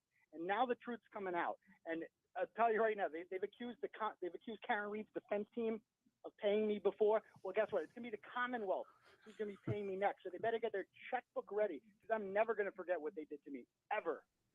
But you know damn well Morrissey's not going to quit. He makes $191,000 a year. That buys a lot of donuts and crullers and pizza. Yeah, I don't think he's going to be making that much in the can. You know, I mean, maybe he can get a job there, making, you know, he can work in the kitchen or something like that. He'd probably like it. But I mean, these people are criminals for what they've done. I mean, our institutions betrayed us, and now we know that they tried so hard to not only frame an innocent woman, but to make me into a criminal, right? Because for simply writing about it. For making 9 innocent people, we call them the Canton 9, who peacefully protested outside of a pizza shop, and were charged with felony witness intimidation. Are you kidding me? I mean, where does this end? They basically silenced the entire public to protect these people who, quite clearly, based on the evidence, committed a murder and then covered it up after the fact. All right, Turtle Boy, you want to stick around for a little while? Commercial time. Great. Commercial time. Take some calls. We'll take some. If you want to talk to Turtle Boy, 844-500-4242. This is the biggest day yet in the trial or the case.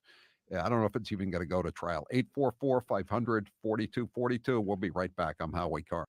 Wow. It's amazing. They're going to take phone calls. I can't wait to listen to that. I was thinking we might drop it off, but now that I know they're doing phone calls, we got to stick around. For sure. That was amazing. Howie's like really on it today. You could tell. Yeah, Howie had some great questions. I liked how he and Rob Geary. I love Rob. He's great. I hear from him every time I'm in chats. What's up, Rob? The fact that it's not only this case being exposed as invalid by Proctor, but then this also calls into question every other case that he's ever investigated. And I think that's why Morrissey's involvement is so ingrained in this, because he's maybe helped them out, and now all of a sudden it's like, well, if Proctor gets called, Proctor, I guess that's a new nickname. If this gets called into question, every case that he's ever done is now called into question, and anybody he's worked with on any other cases, maybe even their partners or anybody else he's been affiliated with in the state police gets called. I also think that Morrissey knows he's the target. And he thinks that he has to win this case. I just feel like this. I don't know. It seems crazy, but I feel like he knows he's the target. So that's another reason why he's acting so irrationally. He knows he's screwed. You know. Right. And the most to lose too with all those other cases. So he wants to punish the people who have exposed him. Is my viewpoint on it. Because that's all he knows how to do. But. The funniest thing today is looking at, we got 1,048 people watching us right now. Wow. Usually when we have those kinds of numbers on the show, which we have recently, again, had those numbers, in the past, we'd have a lot of trolls trying to pop up. I don't see any Richios. I haven't seen a negative comment tonight. Mm-hmm. That's very telling to me. Has anyone else been noticing that in the chat?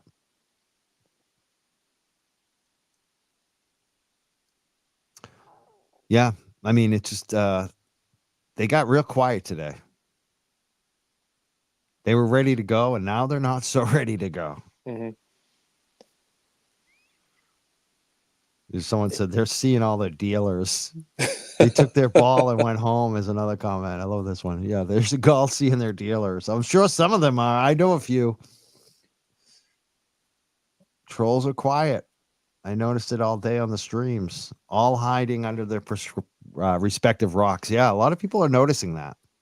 Yeah, that's awesome. They said even the Yellow Belly Tails chat today, even his trolls weren't in there.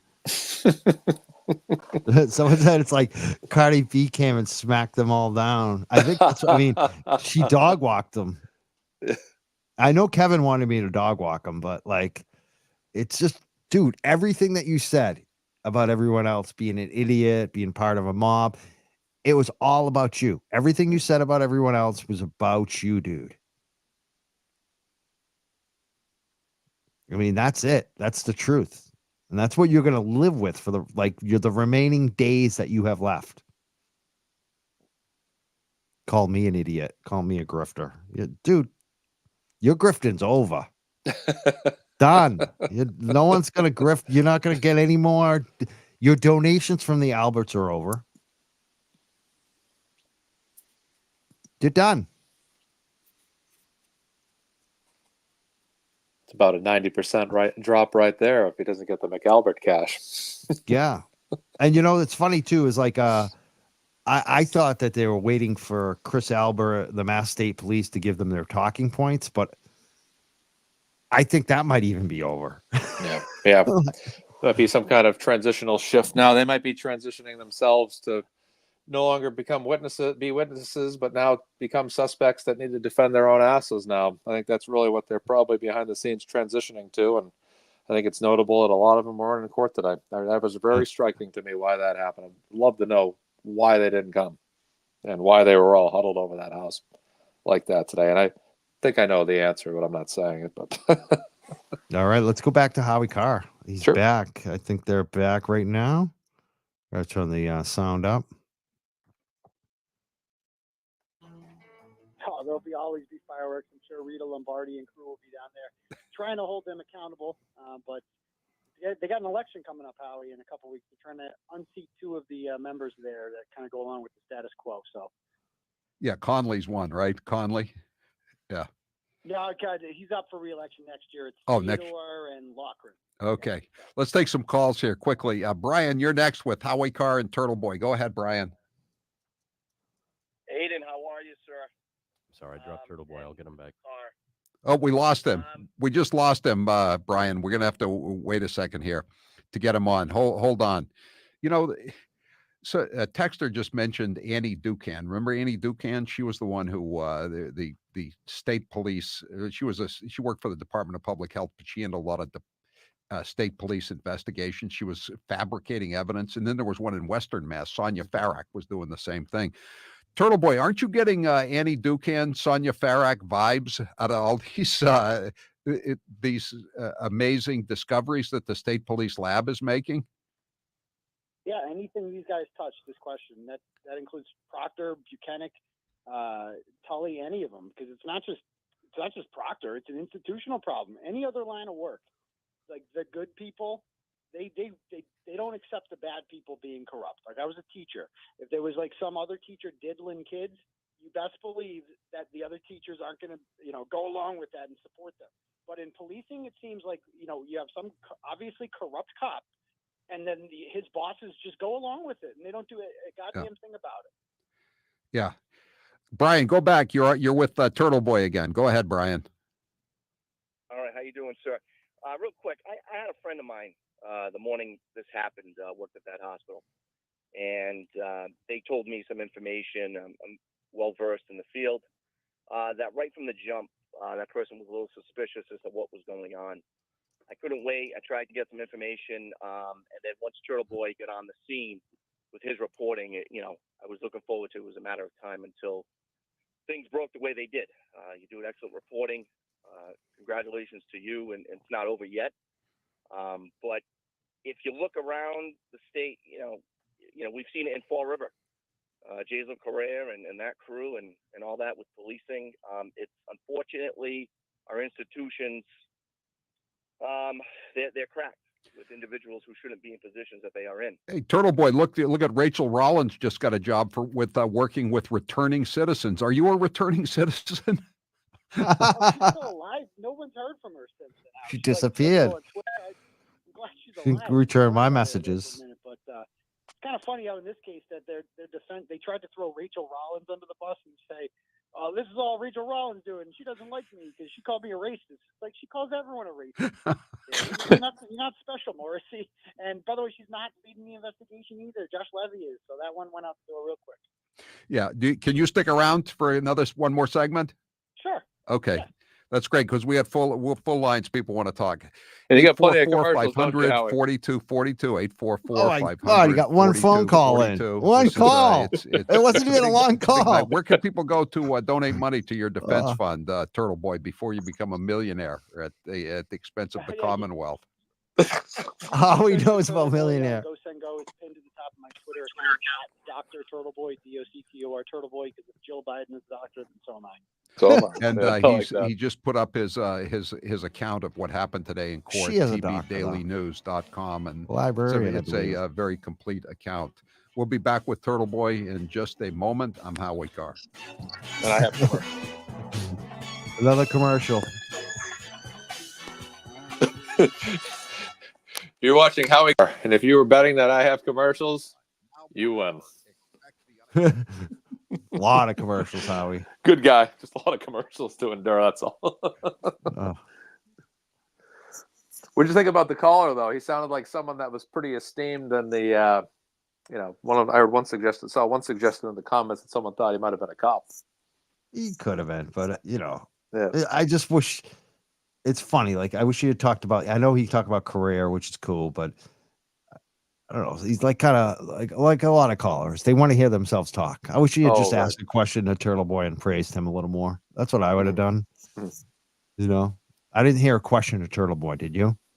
No, it was more of like a statement. Yeah, that's a good point. Yeah, it was more of like a statement. Yeah, that's for sure. But still, it's, you can tell people are getting what's going on now. This is pretty damn obvious to people after today. And again, I want to remind people, lots is going on. Tonight at 7 p.m., we'll be back with another stream. So check the Young Jerks. Make sure you hit the notification there. At 7 p.m., we'll be live with another stream. And that stream is going to be the Canton Select Board today. So Canton Select Board at 7 p.m. Check back. And we're going to be ending this stream in a little bit, probably after the segment with Howie Carr. I want to thank Mazza Media for being here today. Thank you so much, Mike. Appreciate it. And we're watching the Howie Carr show right now with Aiden on there. They're in a commercial break. We're going to bring up the sound in a second when they come back up. And basically, Aiden is taking calls with Howie Carr right now, which is going to be interesting. So if you want to call in, definitely do so. Looks like we got more listeners than Howie Carr on his Facebook. Wow. Wow. Which is interesting. It just shows you the power of these YouTube shows now and the streaming, 100%. Congratulations, Mike. You deserve it. Howie's big. Howie's big. Howie's got the biggest syndicated radio show in New England for years, for decades. That's awesome. Great guy. Yeah. Just a lot of commercials. I've clashed with him in the past about Canada specifically, but you gotta like Howie to a degree. He's just, especially the corruption he's exposed. Yeah. He does. There is a crime side to him, corruption side. I don't love his politics, obviously, but we don't need to talk about that. Like I want to talk. I love watching Howie Carr when he's exposing shit, just like Aiden. Yeah. Same thing, Right. So. Right. That's really the essence of the movement too. Is it doesn't really, your background politically is not the factor. It's what you believe here. Is Karen Read innocent or not? Which is what makes this movement so special. Which is awesome. Yeah, and Howie also does a lot of mafia coverage. Obviously, Winter Hill Gang and Whitey Bulger and Billy Bulger. And he loves to go after the Kennedys. He wrote book. What is it, Kennedy Babylon or something like that, or Camelot Babylon? He's written an entire series about Whitey and the Kennedys, definitely too. Excellent. Yeah. Looks like they're getting pretty close to coming back up. It's another commercial here.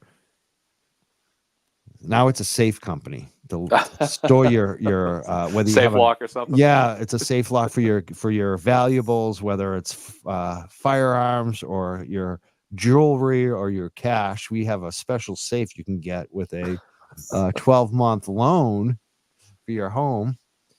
Yeah, that's what they're doing right now. They ought to send you a check for that free plug, Mike. Yeah, it's hilarious. You can see it. Actually, we have the caption going. You might even be able to read that on the screen, especially if you have your TV there. Now they're doing a Rizzo insurance. So, he's got all his bases covered. Oh, he does. Yeah. Yeah. And that older demographic, it's funny because I know a lot of family that are older that listen to Howie Carr every day. So it's like he gets kind of that older demographic that has money. Yeah, right. Yeah. His commercial breaks are always long too. It's always like 8 minutes. Yeah. It's a wait. Yeah. 4 minutes Especially of content, 8 minutes of commercials. right. Yeah. I think it's gotten worse too over the years, especially now. It's just like, come on, dude. Right. But hey, he can do it. He's got these loyal listeners that want to listen. Right. Exactly. Yep. 5 minutes of talking and 8 minutes of commercials. If 5 minutes. So we'll listen to this one more segment because I want to hear the the caller. I want to see what they got to say to Aiden right now. Now he's doing. He's got the Matthew Brothers one up. You heard that one? I haven't heard that one yet. No. Windows. They kind of have a legendary commercials. Yeah, Matthews Brothers.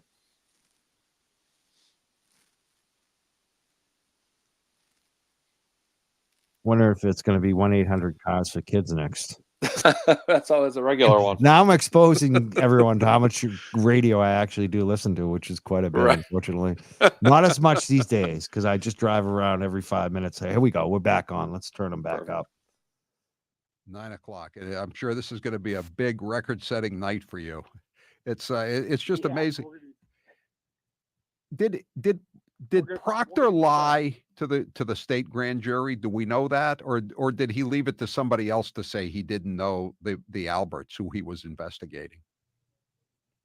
I'm not sure if I'm not sure if he was asked that by the state grand jury or because the district attorney's office is the one that gets to control the questioning. So why would they even think to bring that up at a state grand jury?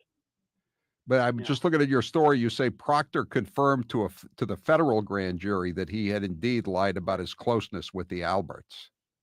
That's correct. Yeah, I'm not sure who he lied to about that, but I guess it would have to be the state grand jury he lied to. So, because they confronted him with text messages. Like they have all their phones. That's one thing we learned today. Is they have all their phones. DA Morrissey's office told Brian Albert, a Boston police officer, and Brian Higgins, an ATF agent, to destroy their phones. That's another thing we're overlooking, to destroy their phones. I mean, usually even in a civil investigation, they say preserve the records. That's the first thing they say, and that's a civil case. This is a murder case. Just destroy it. The DA's office is ordering people to do this. Get rid of evidence. Get rid of your phones. It's just this could be the biggest story in the country when it goes down, Howie. The question is, this investigation could go on for months or years. The question is, will Karen Reed go to trial in the meantime? I certainly hope not. What's your thought though? You think Judge Auntie Bev, as you call her, is going to throw it out? 50-50 at this point. Before I thought she never would, but after today, I don't see how. It's going to be extremely hard for her not to throw this out. I mean, you can't quote them directly, but what's your feeling about what the lawyers think, Yannetti and Jackson? I mean, based on their appearances today, they seem extremely happy, extremely confident, as they should be, because the facts are on their side, and it's just only a matter of time till this goes down. Seamus, you're next with Howie Carr and Turtle Boy. Go ahead, Seamus. Turtle Boy, could you talk a little bit more about the 2:22 a.m. phone call when everyone was supposed to be sleeping? And is that contrary to grand jury testimony? That's correct. Yeah, both Brian Albert said that he was sleeping by 2:22, and I believe Brian Higgins did the same. Yet there is a phone call between them at 2:22. That's another thing we learned today. And how would they know that there's a phone call between them? It means they have their phones.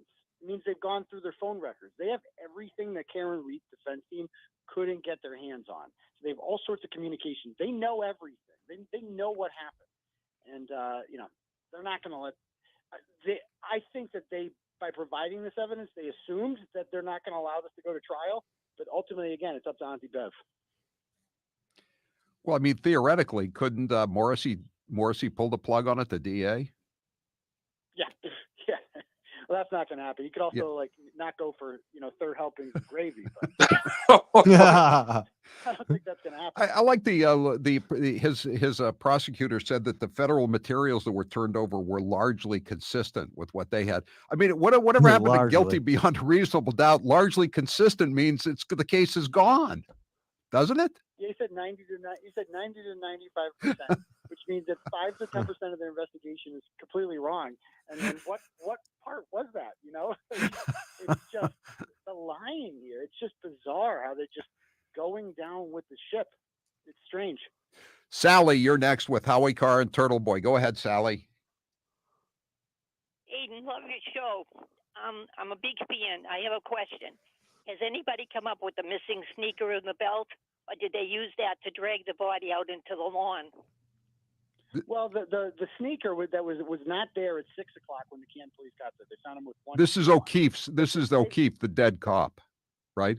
That's correct. Yeah. When the Canton police got there at 6 o'clock in the morning, his body was there. He only had one shoe on. The other shoe was MIA. Luckily, after a foot of snow fell down, and the state police did a second search, they found the shoe, because shoes appear after snow starts falling, apparently in Canton. So, you know, I don't know where that shoe was before, but luckily they found it I guess the Canton police are just blind, and they didn't see a size 12 shoe or whatever the heck you wore. As for the belt, I'm not entirely sure. But my belief is that Ford Edge was parked right there. I think that they took his body out of the basement. They have like a little thing in the back to go into the backyard. They went over to the fence, right out. If you parked the Ford Edge where it was seen by Lucky Lochran, it would perfectly block the line of vision, and you could just drag his body right there and go back inside the house. Lucky is the tow truck driver. They did an interview for what, a year and a half. Tell people about the 2-minute gap on the Canton Public Library surveillance camera. People were very interested in that. We talked about it in the first hour. Yeah, so when Karen Reed would have gone from 34 Fairview Road back to John O'Keefe's house, she would have gone through the center of town, and the library's right there, and the library has surveillance video. And so obviously, if she had just hit him and her taillight was cracked or broken or shattered or whatever, then that surveillance camera would have her taillight, right? Right. Pieces. Well, coincidentally, the Canton Library video was working all night, except there's a 2-minute gap that appears 12:37 and 12:39 at the exact time Karen Reed would have gone through. And who handled that evidence? I went into Canton Town Hall and I interviewed the IT director. And who did he hand all of that video to? Michael Proctor. Ding, ding. Michael Proctor put it onto a CD, and 2 minutes were missing. The exact 2 minutes when Karen Reed drove by. Because if they want to get her, they could get her. If her taillight's broken at 12:37, she's guilty. But right. Coincidentally, it's just gone. It's gone. That's a tough break for the prosecution. They lost that smoking gun evidence. Yeah, seriously. Tough break. Yeah. I went and knocked on doors on that street, like a real reporter. I knocked on doors every time I saw a Ring camera, and I asked the people that live there, did the state police ever come by and ask for video? Because, Karen Reed would have come by on a midnight ride home, and every one of them told me no. The state police never asked for any Ring video. It's like everything they normally would have done in an investigation, they didn't do in this one. This is something I never thought I thought you would prevail, but I didn't think you'd prevail in this way. I mean, this is turning into a rout, Turtle Boy. I guess anything could happen, but it's looking very good for you right now.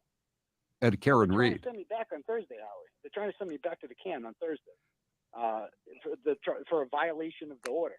And was that when you went into the courtroom and that woman was there in the courtroom? Yeah, she showed up holding the order. She came with the McAlbert. She's never been to one before. I was evicted. I left. I went to where a cop told me to go across the street at the Registry of Deeds, and I stood there. I didn't see her again. But apparently they're alleging now, they're making up another lie that I yelled at her on the way up. And we can prove that it didn't happen, but these people just won't stop. They're vicious. They put innocent people in jail when you challenge them. And, it's scary. It's scary because they have all the guns. So you're back in court on Thursday yourself as a defendant. Thursday, 9 a.m. in Dedham District. Yep, and as a defendant. Good Lord. Rambo, you're next with Howie Carr and Turtle Boy. Go ahead, Rambo. Hey, congratulations there, Turtle Boy, and hey, Howie. Hi. Hey, yes, it's a travesty of a mockery of a sham, is what it is. Your little business could become a big business. Your business could be bigger than you dream, but you got to master a few skills. I'm going to not bring one. That's why I just asked. Oh, I remember that years ago. Oh, yeah. Well, thank you. Oh, yeah. Thank you. Yeah, that's all good. Come a long way since then. Come a long way. Oh, yeah. Thanks. Crimes at Westfield to murders in Norfolk County. Come a long way since. Thanks, Rambo. Kelly, you're next with Howie Carr and Turtle Boy. Go ahead, Kelly. Hi, Howie. Hi, Aiden. Thanks for taking my call. Just real quick, first, I'd like to thank Aiden for all he has really brought to Westfield to murders. Aiden, Come a long way since. Thanks, Rambo. Kelly, you're next with Howie Carr and Turtle Boy. Go ahead, Kelly. You've done an incredible job. Hi, Aiden. Congratulations. And then I'd like to ask you. I'd like to thank Aiden. The thoughts on the tail light really I thought it was Westfield murders. Aiden, Come a long way about the car he was not hit by a car, right? In so many words. So tail light all over the scene. I mean, we're talking definitely planted, right? I mean, right. You know, if they even found it there, like they were undocumented trips. For all we know, Michael Proctor could have just entered it into evidence whenever he wanted it. You know, they kept finding it. Every time he went there, he'd find more taillight. He's the taillight whisperer. That he missed it the last time. He just kept finding more taillight. And again, that's the really diabolical part about the taillight. Now that we know as a fact that he was not hit by a car, how did all that taillight get found? That shows that this was not just poor police work, but an intentional frame job. And who did that and who orchestrated it and when did it happen? Did they even plant it there or did they just enter it into evidence? They don't even have to plant it. They can just enter it into evidence and say they found it there. It's undocumented. Why? I've never understood. Why did they want to frame Karen Reed for this? Well, she was the only, who else they going to frame? She's the only one who's not a townie. Is that what you're saying? Basically, right, what it boils down to? Know them that well. Yeah, they probably just didn't like her. Maybe she's a little bit too uppity. She's an adjunct professor and works at Fidelity. I mean, these people are pretty common. Some of these folks, and these Chris Alberts of the world. If you meet these guys, they don't like the Karen Reed types. They're too confident and they're too educated. They don't like them. So, and I just think that like, if you look at these pictures of the Albert family, like it's a huge family. They are not going to let their family get destroyed over someone like Karen Reed when she can just take the fall for them. Good Lord. Marshall, you're next with Howie Carr and Turtle Boy. Go ahead, Marshall. Hey, how you doing, Howie? Good. How you doing, Aiden? So I've been following this case from the... Can you hear me? Yeah, go ahead. Yeah, go ahead. Quickly. So I've been following this case with you, Aiden, from the beginning. I knew, like, the day you reported on it, I knew it was going to be, like, one of the biggest cases in history. And, you know, you've just done an amazing job. I started watching your reporting because of how accurate you are on another situation. And your reporting, it's very good. And my question is this, you know, for all the Turtle Riders and Karen Reed supporters on Twitter, where we have all these minions for the prosecution, like Jennifer Coffindaffer and Grant Smith Ellis and from Yellow Cottage Tale. Yes. You want to know how to fight them? Is that it, Marshall? Well, are you like, because they keep putting out all this, you know, misinformation, all these lies. They keep defaming you and all the supporters. All of us. Are you going to end up suing them? Yeah. I mean, Coffindaffer, I'm thinking about. She's like literally making things up about me that are just completely untrue, saying that I threatened her, that I sent. She's a supposed, she's an ex-FBI agent, right? Or is that what? Yeah, she's posting. Yeah. Howie, she's posting things that I'm like a drug addict, that I'm like that I sent her threats to her children, just completely made up nonsense, you know. Or you could just block. I mean, I highly recommend the block function on Twitter. It's a cesspool on there. You know, that's the beauty of it. You get to decide who you listen to and who you don't. But, you know, just watch. It's just hilarious. They're idiots. And 99% of the people who look at this feel the same way that we do. Twitter is not real life. It's just a bunch of minions, of fake accounts that are just spreading misinformation. And they're going down with the ship. And they're going to look real dumb when these people get led away in handcuffs. Turtle Boy, congratulations. This is a big victory for you. Good luck on Thursday. And people can see you tonight on your Rumble channel. At what is it, Turtle Boy? Yep, Turtle Boy live. You search for it on Rumble or on YouTube, and we'll be on there at 9. And if you want to read up on the case, there's a really good account of what happened today. Go to tbdailynews.com. And where do people go if they want to contribute money, Turtle Boy? You just go to the Turtle Boy. You search for Turtle Boy on Give Send Go. It's pinned to the top of my Twitter account @DoxyTurtleBoy. Okay, great. Congratulations. And do you want to say anything to the Canton Board of Selectmen tonight? You guys are going down. Rita Lombardi and Tricia are about to unseat 2 of you, and then we're going to take over the other 3 seats. All right. Thank you, Turtle Boy. Congratulations. I'm Howie Carr. Wow, that was amazing. I wonder if Howie's going to be watching the select board meeting on the Young Jerks tonight. I mean, it seemed like he was really that aware of what's going on tonight. 7 p.m. We're going to be coming up with the Canton Select Board. It's going to be a new stream on the Young Jerks. So find that. We're going to take like a 5-10 minute break and come back at 7 p.m. with the Canton Select Board that you heard Howie Carr mention. Couple final thoughts, but one of the things that I thought was interesting was Aiden said it's 50-50. He said exactly what I said. I feel like it's 50-50 whether Beverly Canone drops the charges against Karen Reed. Sean on the golf seemed to not think there was any chance of that because of, Bev wants to be a star. So very interesting. We're taking odds on this. I want to know what the chat thinks. What do you think Bev Canone's going to do? What are the odds of her dropping the charges against Karen Reed? What do you think about the same thing real quick, Mazda Media? And what do you think is going to happen with Aiden on Thursday at the court hearing? So I'm more along the thinking of Sean McDonough on this one. I think it's a very low chance she drops it. I think they're just going to extend it. I think she may have her buttons pushed by the Commonwealth as well. So that might be something they're just going to continue trying to kick the can down the road and extending. We're seeing that with the hearings being extended.